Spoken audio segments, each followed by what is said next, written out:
Hi friends, ಇದು ಎಲ್ಲರೂ ಕಲಿತು ಬೆಂಗಳೂರಿಗೆ ಹೋಗ್ತಾ ಇದ್ದಾರೆ ಫ್ಲೈಟ್ನಲ್ಲಿ. ನಮ್ಮ ಸಣ್ಣಮ್ಮ, ನಮ್ಮ ಅಮ್ಮ, ನಮ್ಮ ಸಣ್ಣಮ್ಮರು, ಕಂಪ್ಲಿ ಸಣ್ಣಮ್ಮ, ಕಮಲಾಪುರ ಸಣ್ಣಮ್ಮ ಎಲ್ಲರೂ ಕಲಿತು, ನಮ್ಮ ಕಾಕ ಎಲ್ಲರೂ ಕಲಿತು ಬೆಂಗಳೂರಿಗೆ ಹೋಗ್ತಾ ಇದ್ದಾರೆ ಫ್ಲೈಟ್ನಾಗೆ. ಎದಕ್ಕೆ ಹೋಗ್ತಾ ಇದ್ದಾರೆ ಅಂದರೆ ರಾಮೇಶ್ವರ ಟೂರಿಗೆ ಬುಕ್ ಮಾಡಿದ್ವಿ.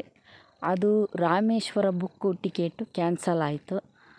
ಅದಕ್ಕೆ ಇವಾಗ ಆ ಫ್ಲೈಟ್ ಕೂಡ ಕ್ಯಾನ್ಸಲ್ ಆಗಬಾರ್ದು ಅಂಥೇಳಿ ಅದರಲ್ಲಿ ಅನುಭವ ಹೇಗಿದೆ ಅಂಥೇಳಿ ಹೋಗಿ ಬರ್ತಾಯಿದ್ದಾರೆ. ಅದರಲ್ಲಿ ಇರೋದು ಮುಕ್ಕಾಲು ತಾಸು ಅಷ್ಟೇ, ಅಂದರೆ 40 ನಿಮಿಷ. ಇಲ್ಲಿ ಜಿಂದಾಲಿಂದ ಬೆಂಗಳೂರಿಗೆ 40 ನಿಮಿಷದಲ್ಲಿ ಹೋಗಿದ್ದಾರೆ. ಅದರ ಅನುಭವ ಪಡೆಯೋದಕ್ಕೆ ಎಲ್ಲ ವಯಸ್ಸಾದವರು ಎಂಜಾಯ್ ಮಾಡಿದ್ದಾರೆ.